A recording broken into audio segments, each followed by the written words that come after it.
Eu acho que é interessante. Petroleiros. Isso, petroleiros mares, do Rio de Janeiro, sou técnico Mas eu botei de construção civil.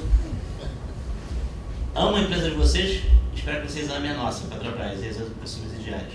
Assim como amamos a Caixa, amamos a Eletrobras, o Banco do Brasil e outras empresas do grupo. O grupo chamado Estado Brasileiro, o grupo chamado Povo Brasileiro. Ação concreta, pelo companheiro professor José. Década de 70, Delfim Neto, ministro da Economia brasileira, secretário de Planejamento, diversos nomes estiveram à cadeira. E ele lá durante quase 20 anos. Aumentar o salário mínimo significa levar o Brasil à bancarrota. Caso concreto, um senhor mecânico aumentou o salário mínimo em ganhos reais durante mais ou menos 13 anos, quebrou o Brasil. Fez jogo de televisão, em 64, falava que o 13º salário quebraria o Brasil. Estampado nos jornais do grupo. O 13º foi criado e não quebrou o nosso país. Aí eu vou levar um plano da economia. Nós somos o maior grande lastro do mundo, chamado biodiversidade, minérios, eu falo de todos, nióbio, ouro, diamante, urânio, nióbio, enfim, petróleo e gente. O nosso potencial intelectual talvez seja um dos maiores do planeta. Tanto que nós inventamos e reinventamos sem recursos. Petrobras quebrada? Falácia. Nós podemos nos endividar muito mais, porque só de exploração de petróleo são 40 trilhões de dólares. E você multiplica por 40 quando você refina. Detalhe, a Petrobras não estava só no campo do petróleo, extração, refino, transporte e distribuição de gás, entre outros. Nós já estávamos com as eólicas, as UTEs, energéticas envolvidas a gás, etc. Nós já tínhamos o primeiro experimento de ondas, energia elétrica motivado por marés em Recife, que entregamos um pacote de privatização recentemente. Ou seja, a Petrobras é uma empresa de energia. Então ela estava já a caminho para a sustentabilidade plena. Que não só o negócio do petróleo tinha que secasse os poços, pois eu não acredito que só tem esse campo de pré-sal, acho que vai estender muito mais, por exemplo, no nosso território. Essa é a opinião minha, modesta. Em que nós tínhamos do poço ao posto o controle de todo o processo de precificação de qualquer produto nosso. Nós sabemos com quanto nós exploramos, custo real, e sabemos quanto nós podemos vender. E sabemos os impostos que são cobrados. A nossa gasolina não é a mais cara do mundo. Ela entrega no posto no posto de gasolina a R$1,14. A aditivada, especial, R$1,40. Isso porque foi uma política imposta pelo governo federal, porque poderia ser mais barata ainda. E no momento que ela falou assim, olha, a Petrobras tem que botar o preço do barril do petróleo, o preço internacional, e você, se qualquer alta do dólar, você tem que aumentar também esse barril. Lógico que na ponta vai ter aumento de preços. E nós não precisamos disso. A Petrobras pode ter um lucro menor, e muito sustentável, rentável, para continuar fazendo pesquisa, que é outra diferença da Petrobras. Assim como da Eletrobras, o CEPEL, e nós temos o SEMPES, e que nós nos sustentamos intelectualmente junto com as universidades federais brasileiras, com as universidades estaduais brasileiras. Como o companheiro engenheiro falou, sustentabilidade do projeto de país nacional. Isso nós podemos ter, construído com todas as estatais. Então, concretamente, a ação, imposto de renda positivo, por que não? Por que não o Estado, porque a pessoa tem dinheiro a menos, renda a menos, não aportar um capital para essa pessoa? Questão da dívida pública. Nós estamos falando de dinheiro que é destinado à Previdência Social e que não é aplicado na Previdência. E que a conta se divide em duas. Os impostos arrecadados não vão para o pagamento da Previdência, não são computados, aí vira deficitário. Esse é o ledo do engano. E fora o quê? Existem vários impostos que são perdoados. Dívidas perdoadas. Dívidas do capital financeiro que já não sabemos nem mais a origem, aonde foi gasto esse dinheiro. Se foi lícito ou ilícito. Agora, cabe a nós mesmos, como uma questão da microeconomia, começarmos a agir. Começarmos a nos multiplicar como informantes das boas informações que prestam nesse país. Porque a grande mídia é fácil. Boto 30 segundos no ar, vendo uma imagem tal, e consigo atingir milhões de brasileiros. Os sindicatos, associações, têm muito maior dificuldade, porque não tem esses milhões. Mas não espere só os associações ou os sindicatos fazerem algo. Façam vocês mesmos. Junto ao seu vizinho, junto ao seu bairro, junto à sua comunidade, pressionando também os dirigentes sindicais a fazê-lo. A iniciativa que tem a FBNDES com o Sindicato RJ se chama-se Comitê Nacional de Defesa dos Estatais. Essa é uma iniciativa conjunta. Tem sindicatos lá, tem a FUP lá, tem a Federação Nacional dos Petroleiros lá. Existem iniciativas. Mas, de certa forma, professor José, parte é o ego que impede, é o fisiologismo que impede certas ações se tornarem maiores, bem mais potencialmente grandes, realizadas. E também tem esses econômicos, às vezes, pessoais, que pesam às vezes mais do que coletivo. As pessoas não mexem numa falha para ajudar o outro. É o projeto do partido A, não vou me ajudar ele. É o projeto do partido B, não posso ajudar ele. Mas esquece o quê? Que esses projetos, se somados ou melhorados em conjunto, pode ser um projeto muito melhor para o país. É isso que nós temos que tentar buscar. Soluções também caseiras para poder resolver os problemas nacionais. Porque nenhuma das empresas estatais passa fome, vamos dizer assim. Estão deficitárias ao ponto de falir. Nem bancos, nem as empresas que produzem energia. E a questão de economia, de modo geral, é muito subjetiva. O quanto vale as coisas? E o maior laço que nós temos é, como falei, o nosso próprio país. É o único país do mundo, talvez, que possa dizer que eu me pago, eu me basto.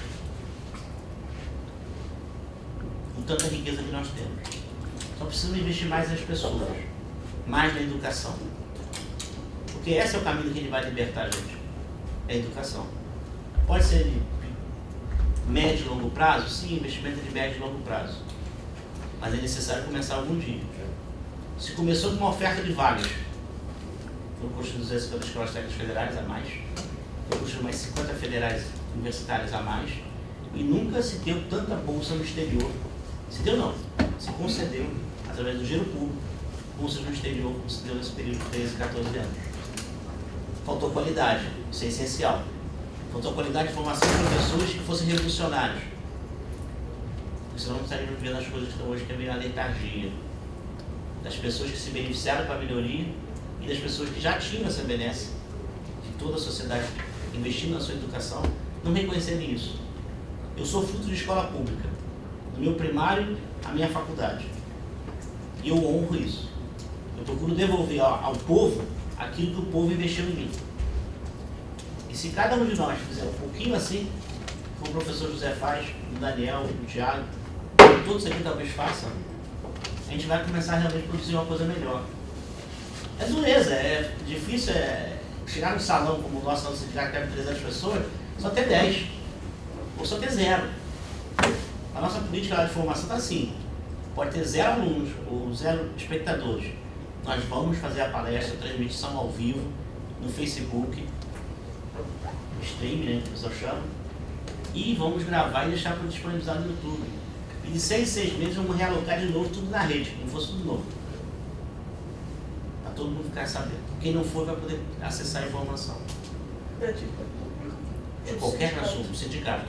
No YouTube a gente procura o que é? Não, dívida pública vai ter uma palestra hoje. A Fatorelli vai estar lá no Sindicato RJ 2h30 da tarde. Para falar sobre a auditoria da dívida e sobre o cenário político como um todo. Vai ser a reunião dos aposentados, petroleiros, e é aberta à comunidade como um todo. Tá? Todos os nossos eventos são abertos. Por exemplo, esse debate seria importante, porque o gráfico da Fatorelli é muito criticado até por gente da esquerda. A Bia era uma que levantava algumas, esse gráfico é meio estranho, eu discordo de alguns pontos, quer dizer, esse debate tem que rolar, porque a gente fica... Amortização. Aí, por exemplo, aí essa motivação que o CID Pois é, a gente tem que ter esse debate, porque senão mas você está fica aberto. vendido. A FBNDES tem um site fantástico. A O time de vocês é fantástico. juros compostos. Não, ele está o discurso dela. Mas não é só Mas o que eu estou dizendo é que o gráfico dela pode não ser o ideal, mas ela pode ter alguns Olha, pontos. tem o Paulinho Sai, tem tantos defensores da questão dessa legislação que dá para reunir até todo mundo. Era uma grande especialista Eu em previdência. Era uma grande especialista em previdência. Espetáculo. Então, nós estamos fazendo eventos assim. Amanhã, na quinta-feira, vão ter 2 eventos sobre geopolítica do petróleo e do mundo.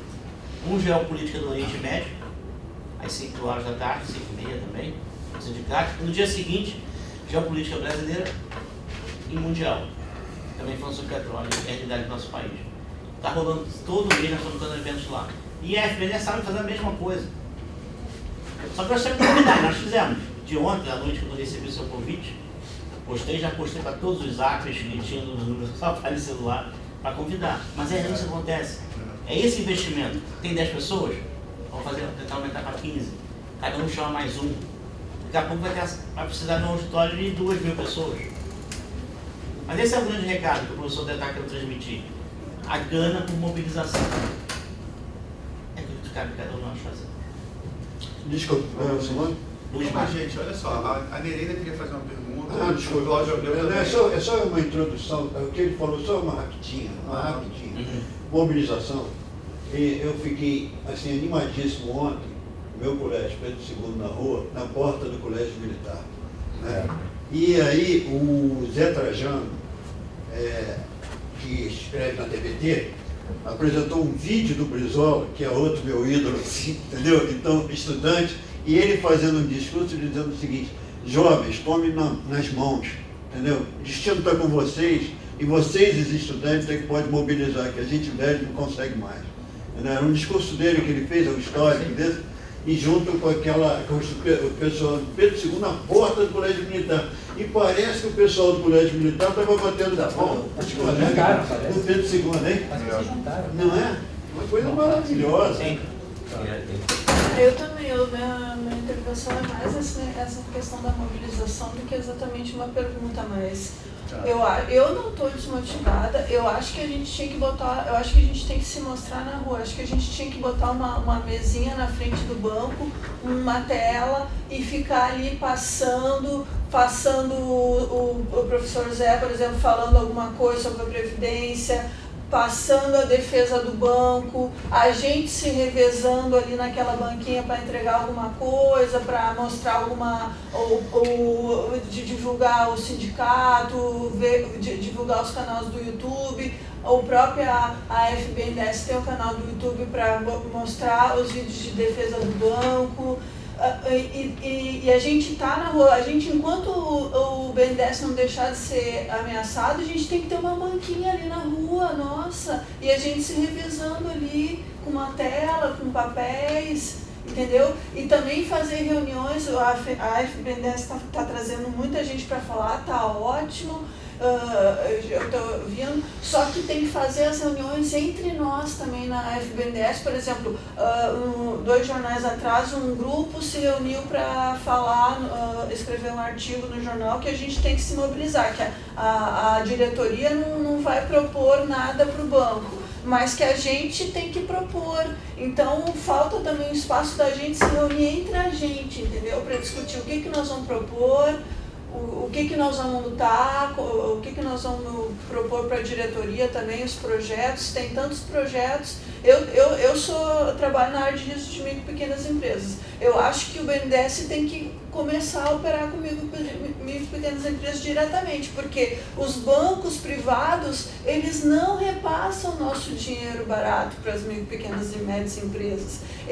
Até o professor Mendonça de Barros, na última palestra, ele falou: todas essas quedas da Selic que tiveram ultimamente, os bancos privados não repassaram para os empréstimos, eles preferiram realizar lucros. Isso dito por um banqueiro chega a ser engraçado. Dito por um banqueiro chega a ser engraçado.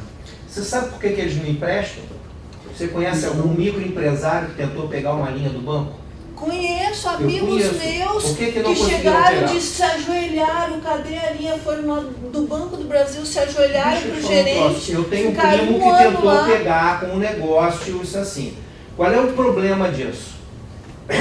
da linha do problema do moralismo babaca Fatorelli. É o seguinte, todo empresário pequeno que precisa de crédito no Brasil não está adimplente com o fisco. Porque esta é a dívida que é mais fácil de você suspender. Se tivesse, não precisava de crédito. Certo? Então, moral da história, como nós temos que atuar como meganhas da Receita Federal e do INSS, certo? Inclusive na operação automática, nós temos que fazer esse papel de meganhas da Receita e do INSS. Chega um pequeno empresário que está encalacrado, puta potencial de pegar bem dessa giro e uma taxa mais confortável. Não pode, porque primeiro ele tem que quitar a sua dívida. Pô, mas é um burguês ou coisas assim. Aí eu diria para você, e é o ponto com a Bia e o ponto que eu falo, enquanto nós não largarmos certo tipo de discurso coxinha, certo? Entender isso e uma ideia de que o Estado está operando contra o setor privado, que é isso, essa moralização, o cara é um devedor de impostos. Tá, a gente não pode emprestar para esse cara. Aí realmente não vai conseguir emprestar. O Cláudio Entende? queria perguntar. né? Simples. Mas para o Banco Itaú pode haver empréstimo, pode. O do Banco Itaú não está inadimplente. Olha só, a gente precisa concluir isso aqui, porque o Daniel tem compromisso depois e tal. Então, Mas é isso que eu queria dizer, Tá bom. que a gente está motivado, não é que a gente não esteja motivado, mas eu acho que a gente tem que sim ir pra rua. Eu quero só Botar fazer as uma banquinhas observação na para rua, você. Só uma botar as observação. banquinhas na rua, na frente do banco ali. Deixa eu só te dizer uma coisa. Não existe a menor possibilidade de uma mobilização sem foco. Você não tem 2, 3 focos. É um foco. Você só mobiliza, só coloca gente na rua se você tiver claramente um foco. Tá certo? Diretas já. Certo? 2 milhões de pessoas na rua. Diretas já. Ninguém está fazendo, não sei o que aqui, financiamento, não foi nada. Diretas já. Então, o nosso foco de mobilização hoje, apesar do nosso disse, é previdência. Não é por causa da previdência só. É claro que tem o problema da previdência em si, mas é porque significa para a direção do Estado. Muda a direção do Estado brasileiro em 80 anos. Isso aí só aqui que a gente pode dizer que é no nosso nível essa discussão. O povo não sabe disso. O povo vai se mobilizar por causa da previdência. Mas a gente tem que ter o ânimo de levantar a opinião pública em função também disso, que é uma questão de mudança de paradigma no Estado brasileiro. Isso é o desafio mais terrível em nossas vidas. Não tenho ilusão disso. Eu estou com 70 anos. Eu nunca me deparei com política de todas as formas diferentes possíveis. Mas igual a essa, nunca. Porque é um retrocesso de 80 anos de Getúlio, da década de 30. De antes. Então, até antes. Então, essa que é a questão. Como é que você põe o povo na rua? Porque o povo na rua é o seguinte, é uma operação indireta. Porque quem vai decidir é o Congresso. E a única coisa que a gente pode dizer é o seguinte, se tiver opinião pública mobilizada, milhares de pessoas na rua, o Congresso, de uma certa forma, vai ficar com a gente. Pelo menos a maioria deles. Então, essa que é a questão. Agora, é claro que a questão da Previdência em si é importante, porque é o que diz respeito às pessoas. A capitalização é a destruição da Previdência Pública. É a destruição da Previdência Pública. Não os sistemas são incompatíveis. Nenhum empresário vai pegar um empregado no sistema de previdência pública. De jeito nenhum. E o que estiver lá já empregado, ele vai mandar embora e recontratar. Então o sistema vai ser destruído. Então isso é que eu acho que a gente tinha que... Né? Talvez a gente fizesse um grande evento sobre aí a liderança do setor público para a gente discutir essa questão central, previdência. Não é por causa da Previdência, é porque ela significa em termos de destino do Brasil. Tá bom? Mas eu gostei muito dessa avaliação do seu ânimo. Cláudio, para finalizar então. Eu vou tentar voltar ao tema. O primeiro livro que eu li de economia, eu não sou engenheiro e nessa administração, é um livro do Paul Samuelson, e a economia política. Me parece que os economistas se esqueceram que a economia é política. A crise brasileira, nossa, é política. Nós estamos vivendo uma ressaca, né, bolsonarista. Quer dizer, o PT gerou uma crise política e agora surgiu essa porcaria, Bolsonaro. Aí inverteu tudo. Né? Nós ficamos numa situação muito complexa. Eu não vejo aí um caminho no meio aí. Nós estamos com uma doideira aí, vamos ver o que isso vai dar. Né? Agora, voltando à questão econômica, eu vejo justamente uma coisa que foi um pouco abordada aqui, que essa política monetarista, né, de tentar, aqui no Brasil, combater a inflação, né, juros elevadíssimos, nos levou a um endividamento público elevadíssimo. Quer dizer, gastar dinheiro com juros pode, porque economicamente é recomendável para segurar a inflação, quando a inflação ela ainda é inercial. Esse controle monetarista aqui é totalmente inconsequente, porque a inflação continua inercial, então você gasta uma dinheirama com juros de todo tamanho, que aí o que? Aprecia o câmbio, torna a indústria nacional incompetitiva, inclusive gera problemas, né, ainda das empresas brasileiras que quebraram, apostaram no câmbio apreciado, o câmbio valorizou, o BNDES teve acordar. Aqui, a nossa crise, diferentemente de 2008 lá fora, que foi problema de derivativo que for, aqui a nossa crise é política.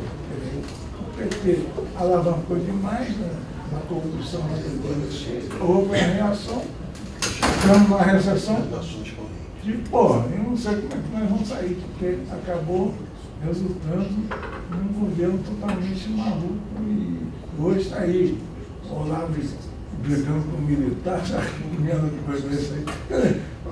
Nós estamos numa situação muito complicada. Agora, não sei como é que você vai botar 1 milhão na rua para resolver isso. Nem eu. Nem eu. Você acha que tem alguma ilusão disso? Eu quero dizer o seguinte, nós temos que meter nisso. Nós temos que querer, porque senão não vai mesmo. Eu não sei, eu estou achando a coisa complexa porque então, simplesmente a política está muito mal resolvida, eu não sei como é que vai resolver isso. A gente só tem essa vida para trabalhar, gente. Eu acho que vai vir um impeachment. A gente tem que se unir e tacar trabalho. Tacar horas de trabalho na rua, e formiguinha. Não muda o problema político, Eu não acho que muda, o Mourão você vem desse cara. O Mourão não é solução para nada. Por incrível que pareça. Acabou o 13º, então. A medida do Bolsonaro pode até ser, mas não é solução para esse problema. Esses militares, né, Olha aqui, a diferença é a liberais. seguinte, o Bolsonaro, ele não tem, ele não é capaz de fazer uma frase inteira, você está entendendo? Ele é totalmente fragmentado. Ele pensa fragmentariamente. Quer dizer, não tem nada a ver com planejamento, com plano, com programa de governo, nada. Ele é todo fragmentado. Nesse sentido, ele é insensível ao que está acontecendo na sociedade. Se a economia tiver caindo 5%, ele está pouco se lixando. Então, a diferença dele do Mourão pode ser essa, que o Mourão é um imbecil também, mas de qualquer forma é um cara que chegou a 4 estrelas no exército, não é um burro completo.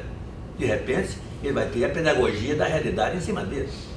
As coisas vão acontecer, cara. Ele é um cara que vai desconfiar de que tem alguma coisa errada do Guedes se a economia cair 3%. Então pode ser que seja melhor. Como o Bolsonaro, não tem. Quando o cara diz assim, prefiro o Bolsonaro. Não existe isso. Quanto a economia caiu sobre Joaquim Levy e Nelson Barbosa? Não sei, mas o problema todo é o seguinte, quando ele caiu lá, o ano anterior tinha sido de crescimento. A diferença é você cair depois de 7% de queda. As 4? Hein? As 4, sem crise externa. Não, eu digo aqui. Não, o ponto que eu estou falando, entender Jair Bolsonaro é entender que a economia caiu 4, sem crise externa, com uma política de austeridade que não fazia o menor sentido, certo? E aí esse é o ponto que tem que se assumir de erro da esquerda, que foi ter permitido que esse tipo de discurso econômico e esse tipo de prática fosse implementado. Esse é o problema. Agora, O que me só fala é um que pequeno deu detalhe. uma Esther calada, Eu quero te dizer vendo o a economia brasileira capotando. Você já disse várias vezes, eu sou uma questão de esquerda. O que é esquerda? Eu gostaria de saber o que é esquerda. Eu não sou esquerdista. Eu sou progressista. Eu não sou caçador de petista também. Para mim, eu não sei o que é esquerda. Tudo virou uma coisa que acontece desde a década de 80. A esquerda era reformista, vocês não esquecem disso? A esquerda era reformista. Hoje a esquerda é conservadora. Foi o Porque era para conservar os direitos. Em 2015... Ela está conservando, ela luta por conservar os direitos, porque ela perdeu qualquer gana de ir para frente. Tá certo? Mudou tudo. Mudou tudo, quer dizer, as cabeças mudaram. Para o povo entender isso, é uma coisa de maluco. Porque os paradigmas estão mudando. Esse é o problema. Se tem é uma crise lá, mundial. Uma contribuição que eu queria trazer daqui desse debate é justamente esse ponto, gente. Vocês veem que o discurso e a demonização da dívida pública, a mentira de que o Estado estava quebrado, ele foi usado como arma, né, para desmontar o Estado brasileiro. Essa é a grande mentira que foi contada para todo mundo, que o Estado quebrou, que foi, inclusive, aceito pelo governo da Dilma. O primeiro governo a se mover para resolver uma crise que não existia uma crise fiscal, não existia nenhum motivo, era insanidade você realizar um ajuste daquele tamanho numa economia já patinando. Então, o primeiro grande choque austericida veio de um governo que a gente achava que era comprometido com o desenvolvimento. Não, mas é foi política. Aí a gente, mas assim, é por isso que a política é muito mais difícil do que o argumento de dizer não tem crise. Não tem crise é o argumento que eu estou fazendo. Agora, dava para enfrentar aquele movimento, porque você tinha a Globo repetindo todos os dias naquela época que o Brasil estava quebrado, que o Brasil tinha quebrado por causa da corrupção, então você tinha um argumento. Você fala o quê? A compra de geradores da Alstom pela crise de energia de 2001? Não necessariamente. Você tem choques cambiais desse tipo o tempo todo. Você tem movimentos. A gente passou na crise de 2008 meio sem sofrer tanto, mas em 2015 veio uma crise. Em 2015 a gente fez o choque contracionista mais forte da história.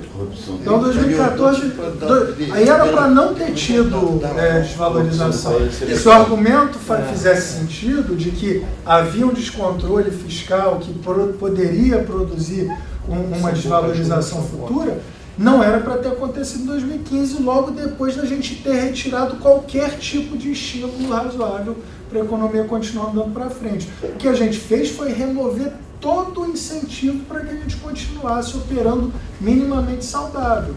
Foi um choque violentíssimo. Eu só queria fazer uma consideração só.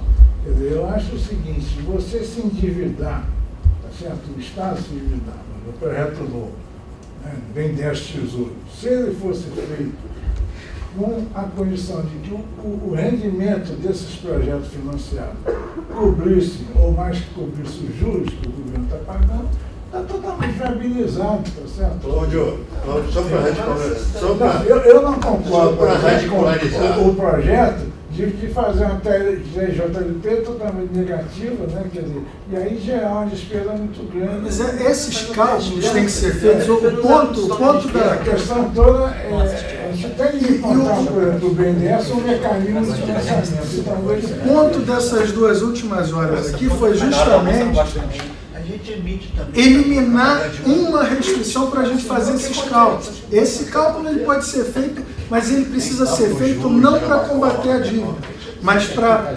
combater efeitos indesejáveis que possam surgir na economia. Né? Esse é o cálculo que a gente precisa fazer. Se a TJLP está certa ou não, o cálculo tem que ser em função da sua consequência macroeconômica. O projeto do BNDES Tesouro, ele não... O que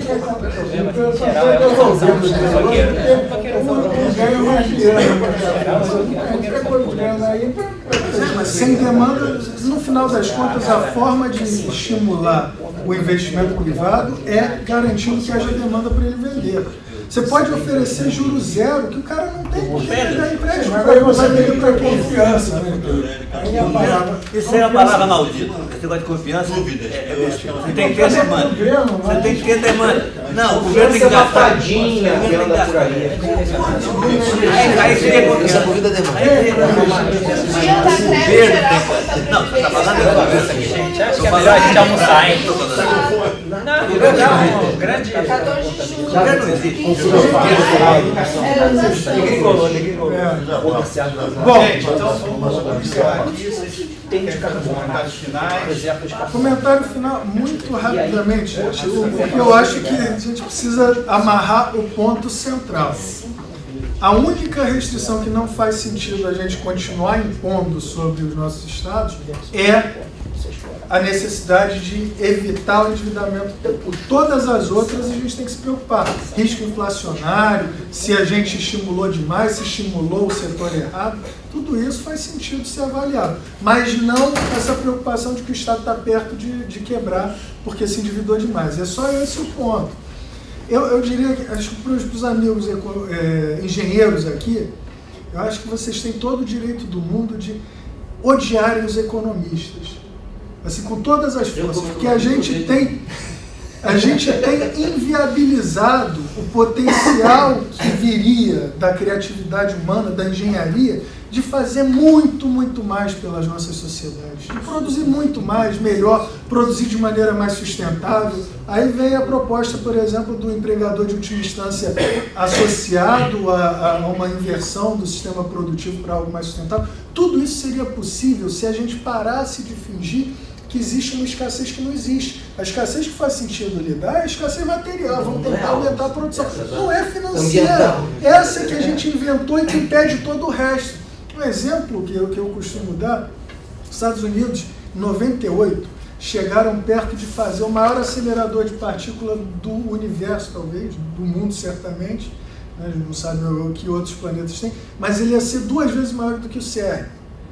Eles não terminaram aquele negócio, já tinham construído, os túneis estavam prontos, tinham botado os refletores, já estavam instalando, pararam no meio porque veio o Clinton com a ideia dele de que agora era a hora de controlar o orçamento. Foi o período que ele tentou fazer superávit, que inclusive alimentou depois muito da crise financeira de 2001. Veio por conta desses resultados superavitários que tiram gordura para queimar do setor privado. Aumenta o endividamento líquido todo numa direção errada. O Grisco, nessa época, estava em pânico que a dívida pública ia assumir, porque exatamente, é um instrumento. Pois é, há um outro papel de dívida pública crucial, que é o seguinte, que isso está na coisa de MMT, assim, é o único ativo risk-free que existe.